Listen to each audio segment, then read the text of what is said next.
Hello friends, அஸ்ஸலாமு அலைக்கும். இன்றைக்கி நம்ம சேனலில் பார்க்க போகிறது பீஃப் கிரேவி. பீஃப் 1/2 கிலோ, தக்காளி 2, தேங்காய் 1 கப்பு, கறி மசாலா 3 ஸ்பூனு, பச்சை மிளகா 2, ரம்ப இலை 2, மிளகாய்த்தூள் 2 ஸ்பூனு, இஞ்சி பூண்டு 3 ஸ்பூனு, வெங்காயம் 2, உப்பு தேவைக்கேற்ப.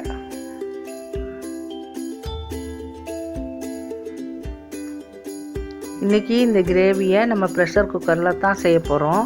அதுக்கு 5 டேபிள் ஸ்பூன் எண்ணெய் விட்டுக்கணும். இந்த கிரேவியை நம்ம ரைஸுக்கு சாப்பிட்லாம், சப்பாத்தி, நான் இந்த மாதிரி உள்ள ஐட்டத்துக்கெல்லாம் நம்ம சாப்பிட்டுக்கலாம்.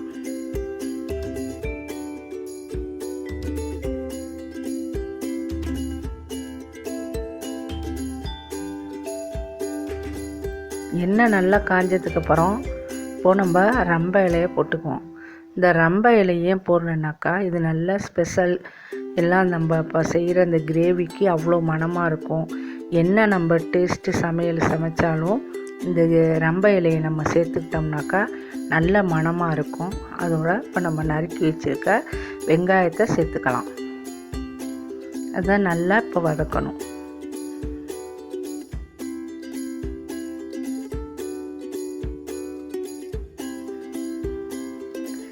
இந்த வெங்காயத்தை நம்ம வதக்கும் போது இந்த ரம்பைகளோட மனம் ரொம்ப சூப்பராக இருக்குது. அந்த வாசனையே நம்ம ஒரு பிரியாணி சமைக்கிற மாதிரி ஒரு வாசனை எங்கே பார்த்தாலும் அந்த மனம் வந்துடுது. இப்போ வெங்காயம் நல்லா செவந்து வர்ற அளவுக்கு நல்லா வதக்கிக்கணும்.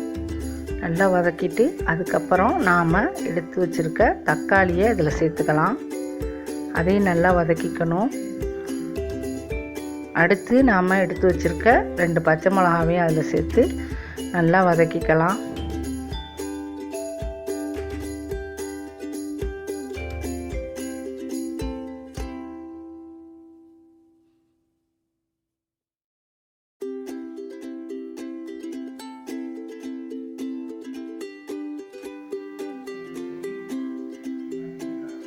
இப்போ தேவையான அளவு இதில் நம்ம உப்பு சேர்த்துக்கலாம். நாம் இப்போது உப்பு இதில் தேவையான அளவு சேர்த்துக்கிட்டாலும் சரி, இல்லை பீஃபோடு நம்ம சேர்த்துக்கிட்டாலும் சரி, நம்ம வசதிக்கு தகுந்த மாதிரி உப்பு சேர்த்து நல்லா இப்போ வதக்கிக்கலாம்.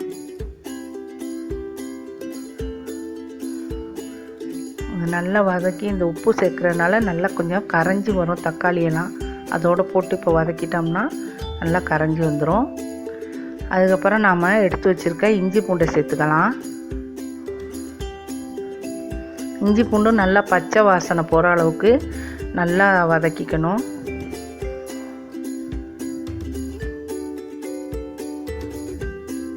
அதோடு நம்ம எடுத்து வச்சுருக்க மிளகாத்தூளை இப்போ சேர்த்துக்கலாம்.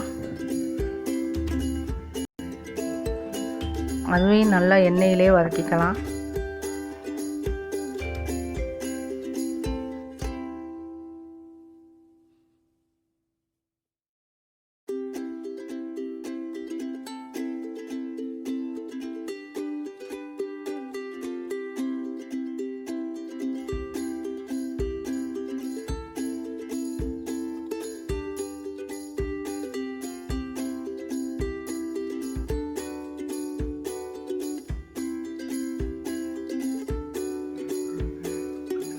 இப்போது நம்ம எடுத்து வச்சுருக்க இந்த பீஃபை இதில் போட்டுடலாம்.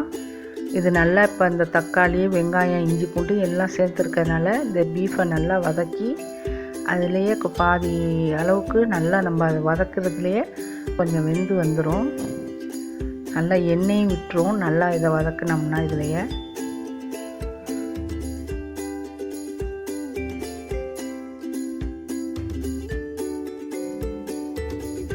இப்போது எடுத்து வச்சுருக்க கறி மசாலாவை இப்போ நம்ம அதில் சேர்த்துக்கலாம். அதையும் நல்லா பீஃபோடு சேர்த்து நல்லா வதக்கி நல்லா அதை கொஞ்சம் நேரம் நல்லா ஸ்மெல் வர்ற வரைக்கும் நல்லா வதக்கிக்கலாம். அப்போ தான் அந்த எண்ணெயோட அந்த கறி மசாலாவும் சேர்ந்து எல்லா மசாலா, இஞ்சி பூண்டு எல்லாமே சேர்ந்து நல்லா வாசனையாக இருக்கும்.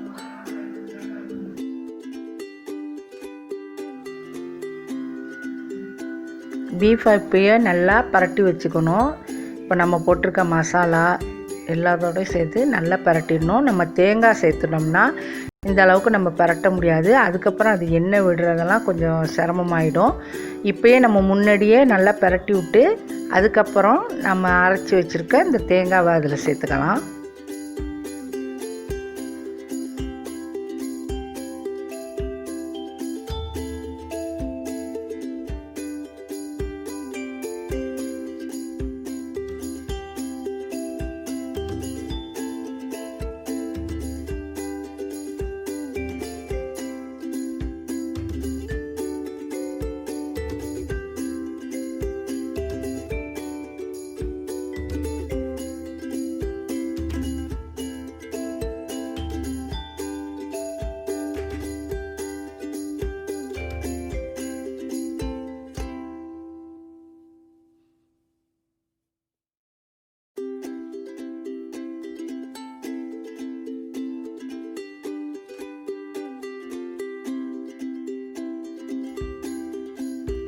தேங்காய் போட்டதுக்கப்புறம் லைட்டாக ஒரு பரட்டி விட்டுட்டா போதும். ஏன்னா கறியில் ஏற்கனவே கொஞ்சம் தண்ணி விடும்.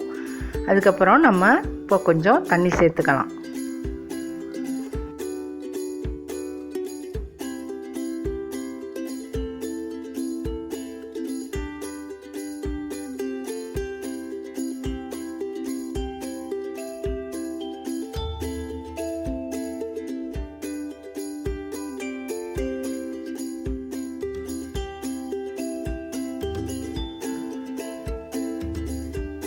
இப்போது கிரேவியை மூடி 4 விசில் விட்டு கிரேவி ரெடி ஆகிடுச்சு. இப்போ பாருங்கள், சூப்பரான கிரேவி ரெடி ஆகிடுச்சு.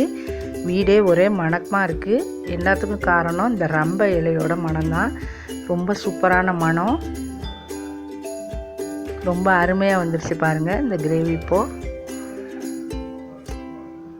நல்லா எண்ணெயெல்லாம் விட்டுக்கிட்டு இப்போயே உடனே ரைஸுக்கு சாப்பிட்றலாம், பரோட்டா இருந்தாலும் சாப்பிட்லாம், சப்பாத்தி இருந்தாலும் சாப்பிட்லாம், என்ன வேணாலும் நம்ம நான் இருந்தால் சாப்பிட்லாம். என்ன தோணுதோ அதை வச்சு நம்ம சாப்பிட்டுக்கலாம். சூப்பரான கிரேவி ரெடி ஆகிடுச்சு.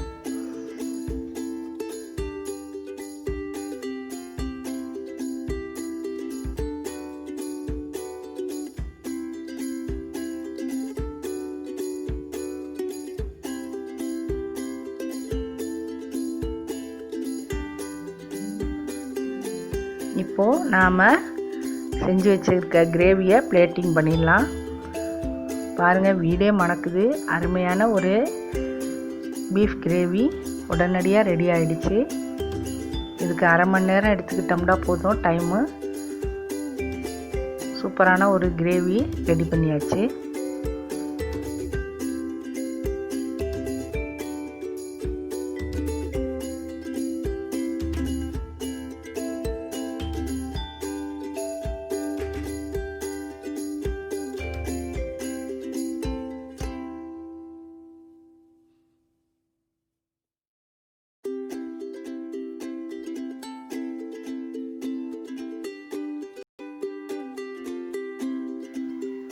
பாருங்கள், சூப்பரான சுவையான பீஃப் கிரேவி ரெடி ஆகிடுச்சு. நீங்களும் ட்ரை பண்ணி பாருங்கள்.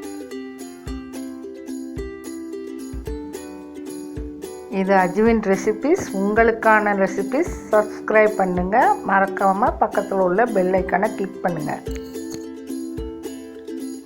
லைக் பண்ணுங்கள், ஷேர் பண்ணுங்கள், கமெண்ட் பண்ணுங்கள். அஸ்ஸலாமு அலைக்கும்.